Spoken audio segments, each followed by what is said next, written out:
Well, in the first place, I would like to commend the Lions Club and in particular President Busby as well as the Director Mr. Davey for excellent job. From personal experience, and you can see just by looking at my face with my glasses on, I know how important it is to have glasses. I've been wearing glasses since I was 17. So to see the kids for whom it can make a major difference, especially in their education, to have glasses for reading, but also in their daily lives, I think this initiative is very important because eye health makes a huge difference in your life. So once again, I would like to commend the Lions Club for this initiative, and I understood that there are several other initiatives that they have coming up where that is concerned, but I think it's good for the community to see the work that they're doing, but also the involvement of the students from the NEPA to basically team up with the doctors from the U.S. To make this possible. I think it's very important because who knows, maybe we may have some doctors or opticians coming out of this. So I think it's a very great initiative. And according to what I'm hearing from, like Lion Bonkamper, that it's something in the making that they have started from before, and now it's come into fruition, and they're hoping to take it a step further. So I'm looking forward in that. I'm sure you'll see. I see that a lot of volunteers from the United States, the USA. It's a team. It's the WASH team. The WASH team. It's the WASH team that brings their volunteers together, and it's headed by a past district governor from the Lions in the USA, basically Ohio area. And we're also using the NEPA students. They're getting on-the-job training. So for 5 days, from 7:30 in the morning, we kick off operations till approximately 3:30.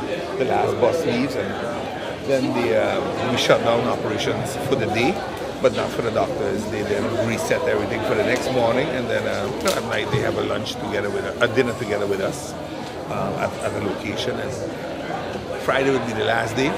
I still want to ask the mothers and fathers of a lot of kids that came home with a paper, please sign the paper, give us the consent to test your children. We cannot test children without consent, it's not allowed. And we hope to be able to test at the end of the day about 3,500 kids. We are now around 1,400, so we still have a long way to go. But today is one of the heavier days, and Friday is also a very heavy day because we have the bigger schools at those times. But like I said, and like the Prime Minister said, for us, it's giving back to the community. Irma was a rough year for us. A lot of people lost a lot of work, and the monies are very tight, and the government cannot do everything. We know that as a civic club. So wherever we can make a difference, we try. And sight is one of the primary things that we look at. We are going to now also focus a little bit more on hunger relief, but government has been doing a good job with that. So we don't have people that are starving on the island that you have to jump in and go and do that. Government has done a good job. We are going to look at where we can with a roof repair program because we are working with the Netherlands, Germany and Belgium. Those clubs have made material and money available, so we are now looking to see where we can go with that. But this is the signature project for the year. This is the baby of Lion Davey. In his year, unfortunately, we couldn't pull it off. It's a project that costs us about $100,000 at the end of the day. All of the doctors paid their way home. They paid their way here themselves. We take the logistics from here and we move with it. They brought in all the glasses, but we do cover some expenses there. All in all, a beautiful project, and we are happy we were able to do something for the country. Great job. Great job. Now, based on what you learned, but company saying there are still a lot of students who have not made the use of this opportunity. How do you convince them, Prime Minister? Well, the message is really for the parents of those students. This is an ample opportunity for them to sign that document and ensure that their kids get the necessary glasses and testing that are needed for their eyes. Because imagine kids are going to school and they can't see the blackboard. That hinders their learning ability.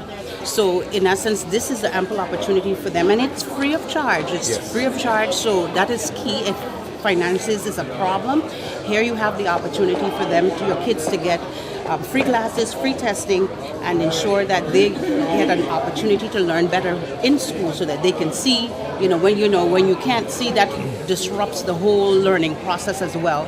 So I encourage parents to sign those documents and ensure by Friday that their children get tested. So if the need comes that they need glasses, then they will get that opportunity to have such. Stephen, I think it's very important to highlight that at this point in time, about 25% of the children are in need of glasses. This is a very staggering number for us. 25% is a lot. 1 in every 4 children that came through the operations thus far are being fitted with glasses. Yes. So your kid can be a candidate that needs glasses. So please send them.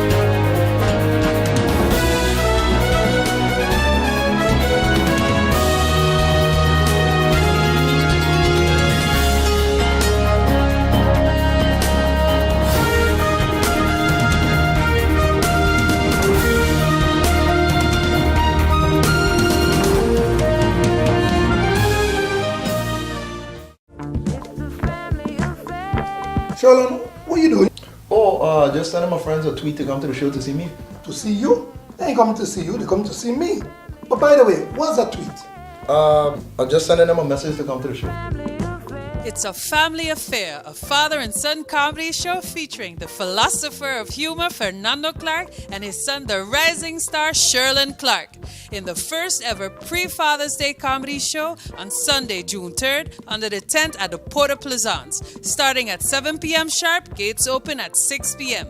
Tickets are available at the Vondor bookstores in Simpson Bay and at the 80 Illich Road, Big D Photo Studio on the Pondfield Road, and SOS Radio in Marigot for $30. Bring the whole family because it's a family affair. Daddy, what are you doing? Sending my friends a tweet too so that they could come to the show. Daddy, you can't. Just give me their numbers and I'm gonna send them a message, alright?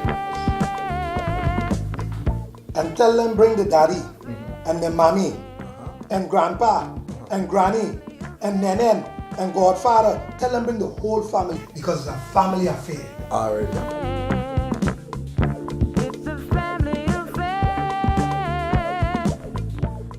GEBE has been faithfully serving the communities of St. Martin, powering your home and our economy. Come rain or shine, our qualified team of professionals are working hard 24 hours a day to provide you and your family with safe, reliable electricity and water. We use the latest technologies and test our products daily to maintain the highest international standards. Our friendly staff is always there to assist you, whether in person, over the phone, or online. We are committed to constantly improving our products and services, making them more efficient, effective, and environmentally friendly to serve you better today and our next generation of clients tomorrow. GEBE, powering a brighter future. Our friend Megawati is here with tips to save you energy. 1. Turn your airco temperature up. 2. Use a ceiling fan instead. 3. Buy energy-saving products. Save some green with NVGEBE.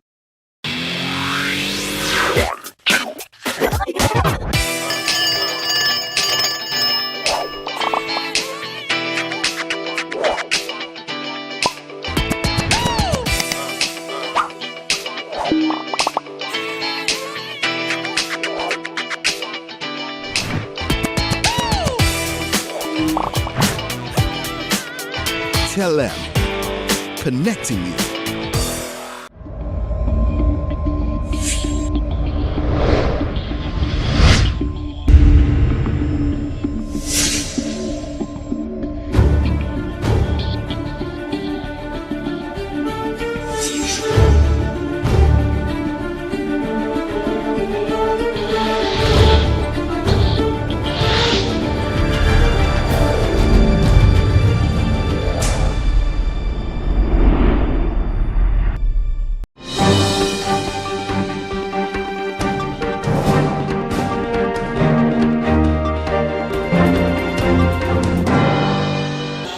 We are here doing this eye screening project in collaboration with the Lions Club of St. Martin, and of course this has also been done in association with the Ministry of Education and VSA.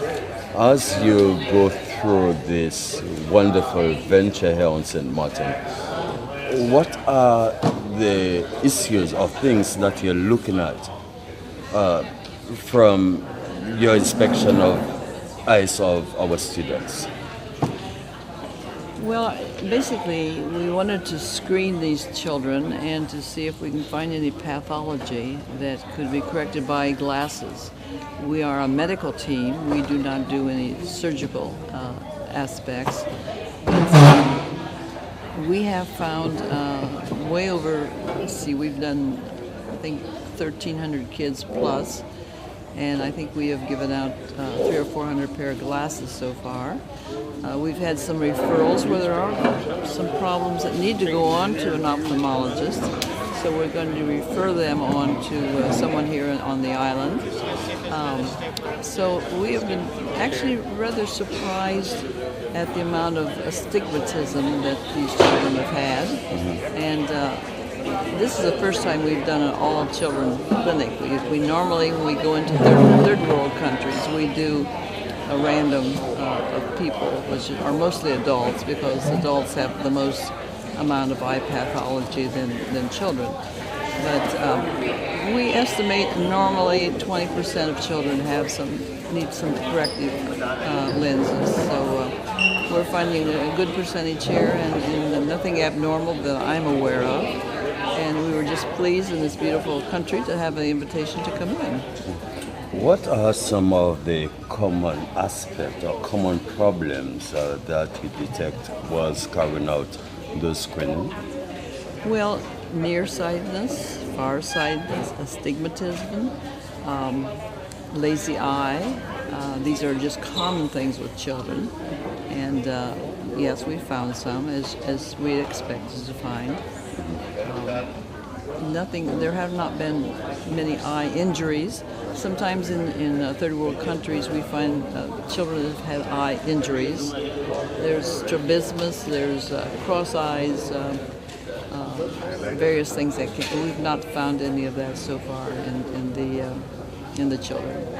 Of course, one would want to believe that this initiative taken by the Lions Club of St. Martin is a great one, as you extend your services free of charge to our many students. In case of problems overwhelming, affecting students, how do you intend to correct the situation? Well, there are some problems that we will refer to an ophthalmologist, and Lion Davy we're working with Lion Davy to get those corrected, and so that we can get them to the proper surgical care or medical care, whatever is needed.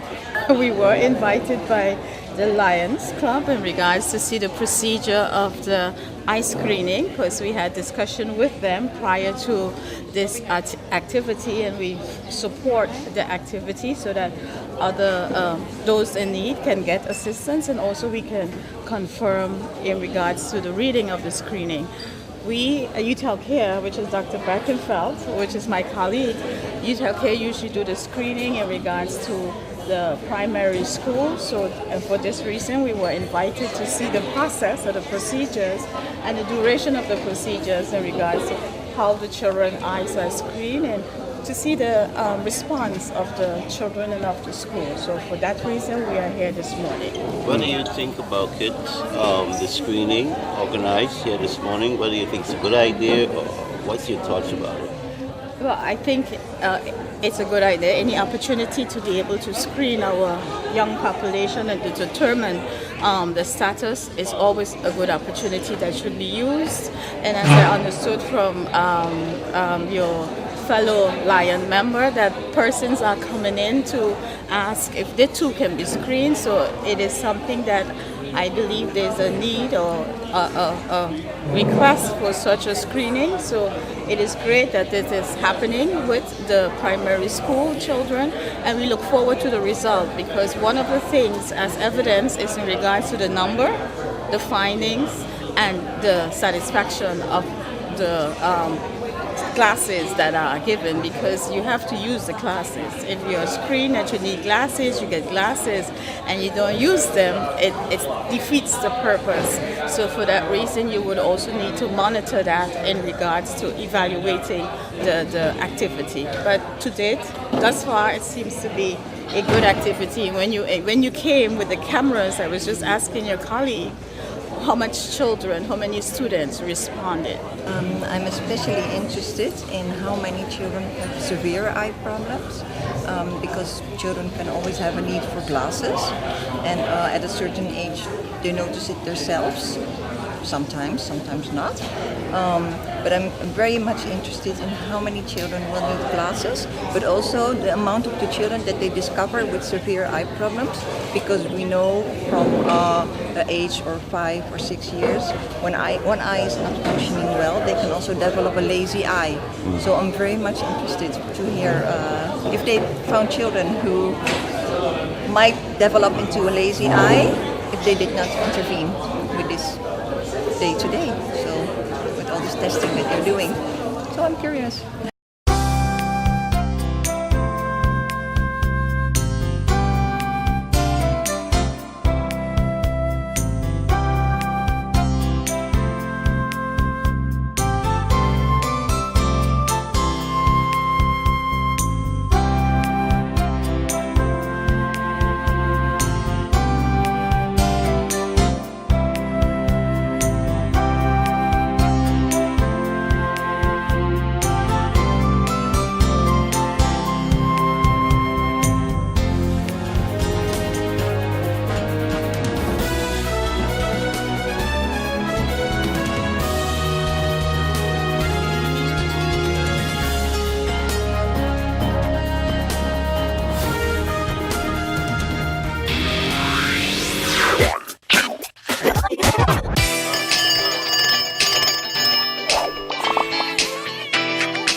Tell them, connecting you.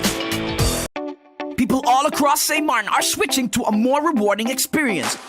The WIB MasterCard Fun Miles credit card, better known as My Card. Earn 1 fun mile for every $2 spent, even abroad and online. This will quickly get you a ton of fun miles to redeem for travel, shopping, food, fuel, and much more. But there's more to My Card. Worldwide acceptance, an EMV chip for extra security, and 250 free fun miles with first use. Switch to My Card today at WIB. Fun miles, from within your reach.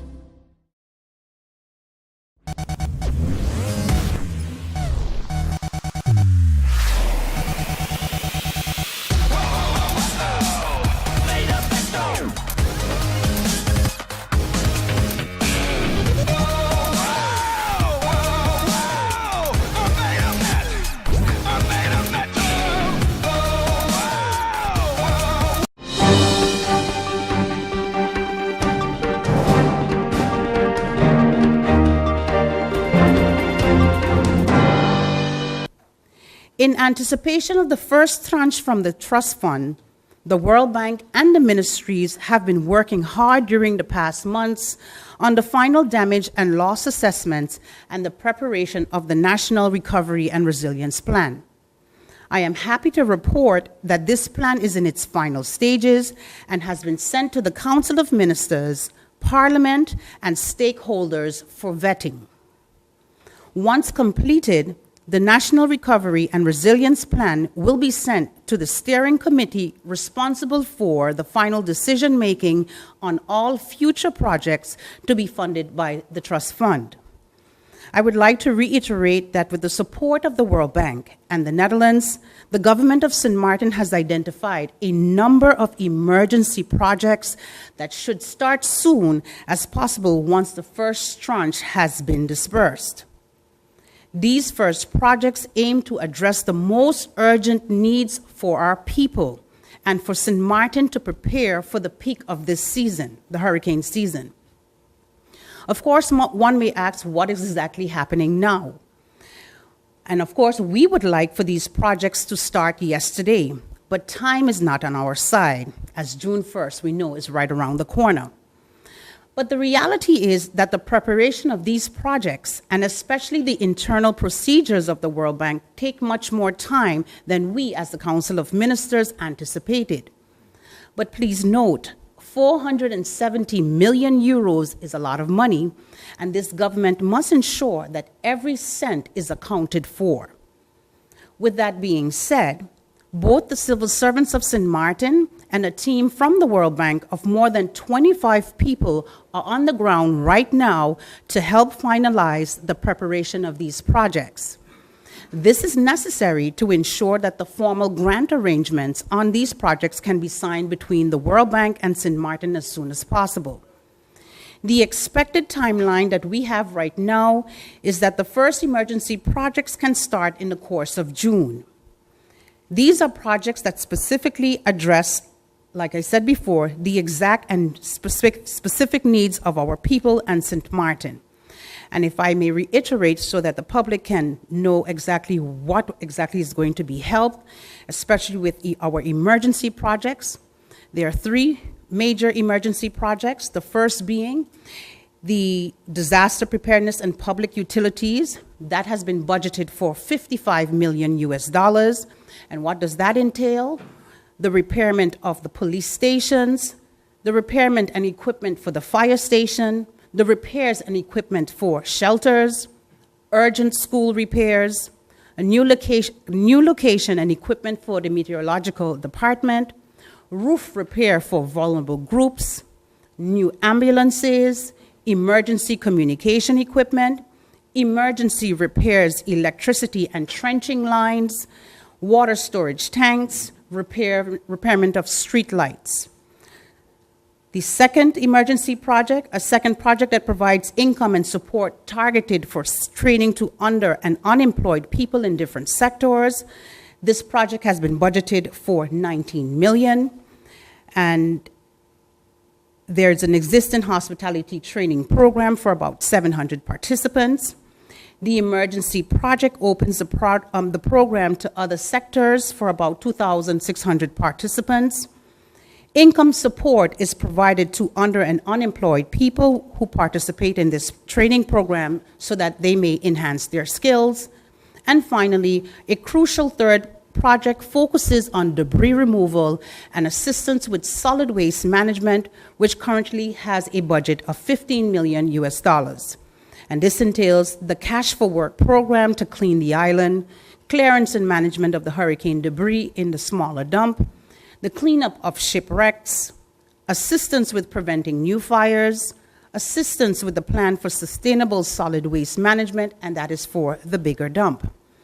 Now, during this phase, we are finalizing or finalize the following: the legal requirements to establish the Recovery Bureau, and the advertising of the positions of the Staff Bureau, the financial management provisions and procurement procedures to ensure the start of the projects previously stated. On another note, the World Bank Group organized a training on the new procurement regulations for investments project financing borrowers within the Caribbean region. The training was held in the Dominican Republic from May 8th to May 11th. In light of this, 3 members of the Interim Recovery Committee that will be tasked with the execution of procurement according to the World Bank procedures attended the training on behalf of the government of St. Martin. The training was conducted by the World Bank Group procurement specialists, and the following objectives were outlined: the implementation of the first 2 years of the bank's procurement, regulations for IPF borrowers based on experience of the borrowers and emphasis on how the regulations have been applied in the Caribbean. 2, explore the new instruments introduced by the regulations, including the project, procurement strategy for development, and the procurement plan. Learn about the specific aspects of conducting procurement under the regulations, and preview about the bank's new IT platform for procurement. This means that St. Martin will utilize World Bank procedures for the procurement of goods, services, and works financed through the trust fund. Finally, I would like to remind the residents of Dutch Quarter of the open invitation to attend the 10th EDF Sewage Project Town Hall meeting, which will be held this evening at the Dutch Quarter Community Center from 6:30 to 8:30 p.m. And as you may know, that the 10th EDF Sewage Project was signed off earlier this year in Brussels.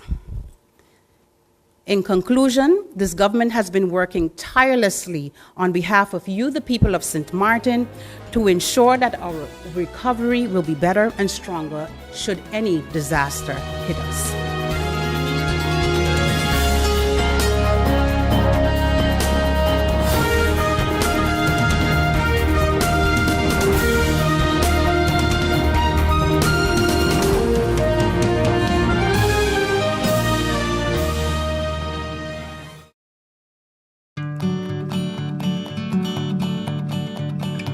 It's been said that behind every door, possibility awaits.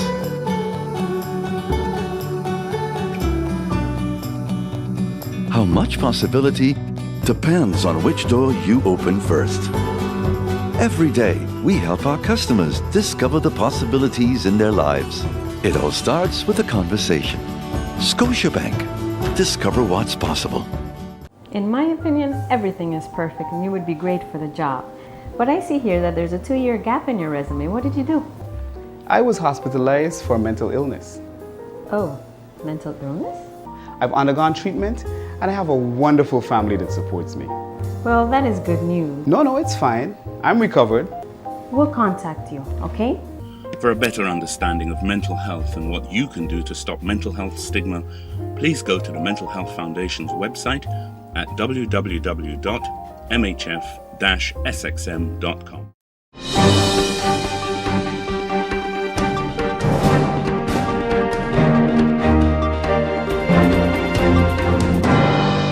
The current issue with the dump, it's in the SOA Bay report that it was a bid that was too low, tender too low last year. And yeah, now because of that, it's on both sides. It was known that the present management on the dump could not afford to execute the task exactly. Because of financial reasons. So now we are not terminating the contract fully like that. It's an amicable termination. So we still have to discuss with them exactly what will happen.